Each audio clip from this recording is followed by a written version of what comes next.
Good evening, I'm back. I'm your host, Jack Remington of the Jack Remington Political Analyst Channel. I got my Make Lying Wrong Again hat, so I got some real good stuff coming up shortly, but I'm still behind on my Jackass of the Month. And now I'm working on Jackass of the Month for May, and that person is a Republican senator who won. I had a perfect score of 100 for a few years. And this Republican senator, what would you say if I told you that he helped take down this Anthony Fauci with the vaccine debacles in 2019, 2020, 2021?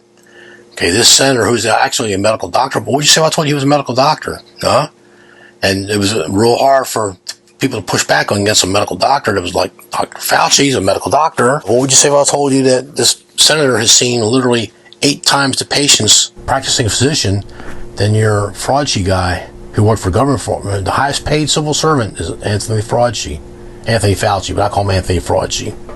I've had 2 videos removed for this. I gotta be careful. Well, it's true. You can Google it yourself. AI is really good now. I use it myself, help research. I'll be getting a couple more videos out than I normally would. So I'm loving it. Why is Rand Paul the Jackass of the Month for May? Well, Trump's trying to pass that big, beautiful bill. And Republicans came out against him. And I told my wife there'll be a few clowns that did this. And she goes, how do you really know? I try to explain to her.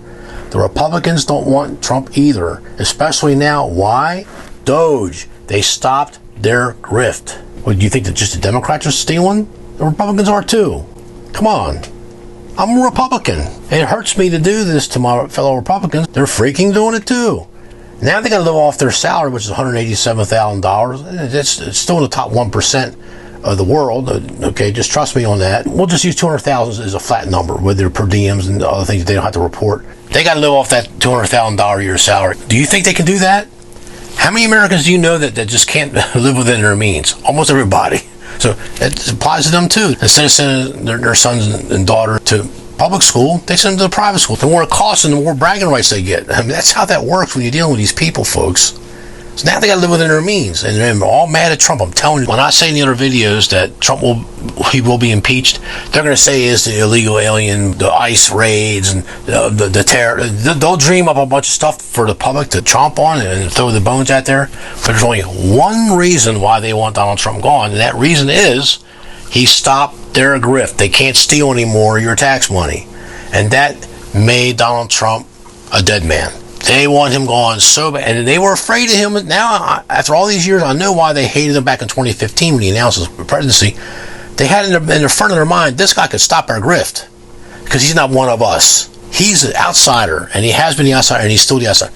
Don't listen to the press when they keep telling you that Donald Trump, he's been deep state. He's not part of the deep state. And this other propaganda stuff from Fox, a station I watch probably 40% of the time. Oh, the Democrats polling real. That doesn't mean nothing. That don't mean nothing. They will rise from the ashes, and they are going to vote in record numbers. See my video from a couple years ago about the midterms. This would be this big red wave, and people were pissed at Joe Biden. The Afghan debacle. All this shit was piling. Democrats are polling really low. The day before the midterms, and 42 of the states opened up in this country. Okay, the Supreme Court. Oh, well, we got a leak about the Dobbs decision. I didn't even know what the hell that was. This abortion issue got every female known to man in this country. White female got up, and they registered the same day, and they voted blue. Because Democrats like abortion. They found an issue. They probably don't do it for themselves, but they know that these white female liberals, they want that in their back pocket in case they got to go out and party and make a mistake sometime. Men do it, and we want to do it. See, they hate men. That's the key. That's the key here. They can't do things that men can do. 2 different creatures, a man and a woman. And I'll drop at that for this video. And what happened? They almost won the House back. We still got, 12-seat margin? That's because 2 of the people passed. It would be worse. I'm telling you. And the Republicans are cowards. The ones we got in now, they're cowards. A rare exception, Jim Jordan, a House guy from Ohio. Got Ted Cruz, senator in Texas. He's okay. And there's a couple, and Rand Paul, I should say, was okay. Not Rand Paul. Someone got to him. They told him, you need to vote against this bill. And so J.D. Vance has to break the tie. If that bill had failed, your taxes go up early December of this year. You're making $100,000 a year as a married couple. You're going to pay $6,000 just in federal tax. So Rand Paul, he almost cost us everything. Okay, and thank goodness J.D. Vance is going to vote for Donald Trump. The vice president's main job is he is the president pro tempore, and he only has voting power. He can call the sergeant at arms there to get in a fight. They can do all that, but his main job is how's the voting going to go? Is everything orderly? That's his job as vice president. So Rand Paul thinks he's slick. They're adding money to the deficit, but what Rand Paul's not telling you, but we're not going to have a $37 trillion deficit in 5 years, meaning the 5 is going to make it 42. That's not true. Because in the next 10 years, Donald Trump is planning on bringing in $16 trillion from tariffs from these other countries that have been ripping us off for 70 years after the Marshall Plan in World War II. They've been sucking us dry like that big Moby Dick. They called him the old man spirit. We got it. By the time they got the short, sharks ate all the meat away. Okay? That's happening in America. Donald Trump's stopping it. And there's people that have already invested. Because of our situation is so bad, they won't invest in America. They invest in China. They invest in Vietnam, Japan, Taiwan, all these places, Croatia, Romania, all these other places. Except they don't want to make the investment in America because they're afraid to lose their money.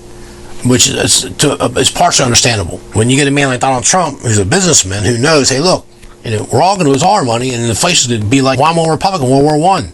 We took a wheelbarrow to buy a loaf of bread, and then people mocked the Mexican government when they took a wheelbarrow in their pesos to buy a loaf of bread in the 1970s before Reagan come along. Same thing happened. Well, now we're doing it. Just printing money.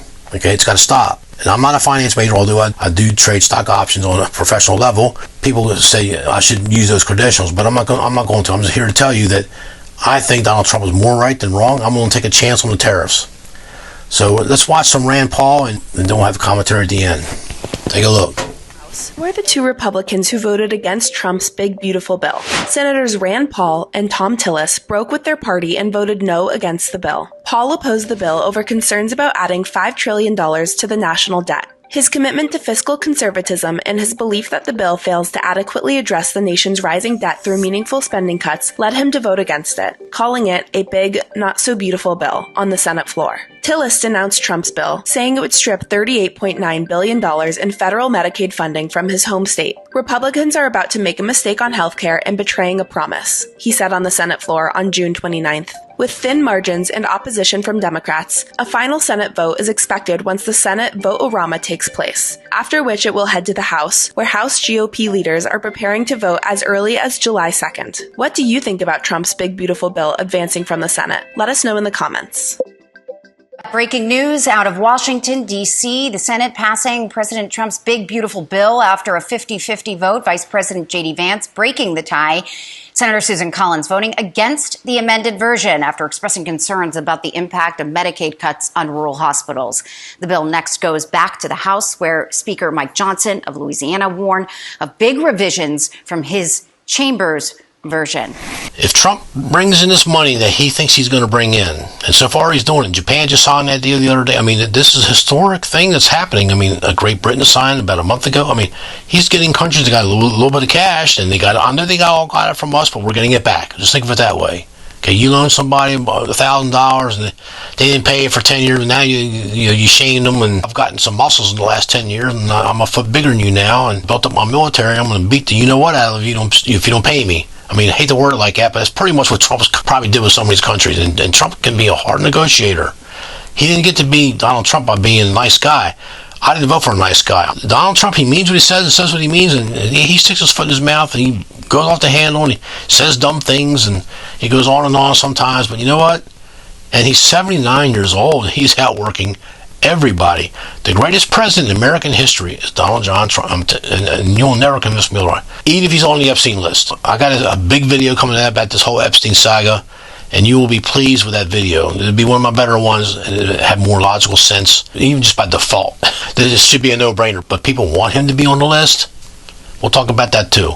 But for this video, I'm going to close this thing okay, Rand Paul, you wanted to be Jackass of the month for May of 2025, you got it. And you're a Republican, but you broke your string of getting these minority women on there. Joe Biden for January. I'm not even going to look, I'm going by memory. Janet Mills for February. And I had to do a retake of the sound, got botched on my thing. I don't know if YouTube did that or what.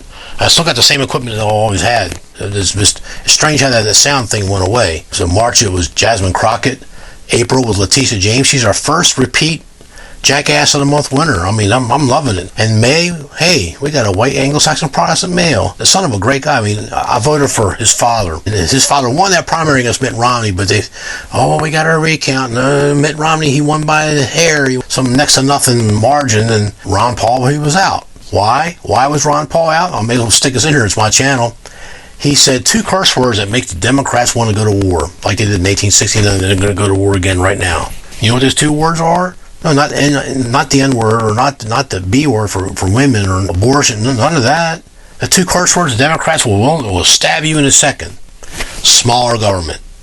When he did that, that was his death knell. Now, his son didn't do that. Now he got into power. Now he does stuff like that. Rand Paul was a little more careful than his father, and he just hid a lot of that and just gobbledygook talk, word salads that most politicians do. And Kamala's not the first one, and she won't be the last one. I mean, Loretta Lynch, the AG that Obama had, she was the best, or worse, however you want to look at that. And that's a different video for a different day. So Rand Paul, congratulations. You broke the string of minorities, 3 women in a row. I like getting them women for Jackasses of the Month. You are enshrined in my Hall of Shame of the Jackass of the Month. Senator Rand Paul, Kentucky. Hope you like this video. I'll see you in the next video. Thank you. Have a great day. Always a great day to be an American. Go Donald Trump. You got to do your best now because they're going to remove your ass in May of 2027. Thank you. Good night.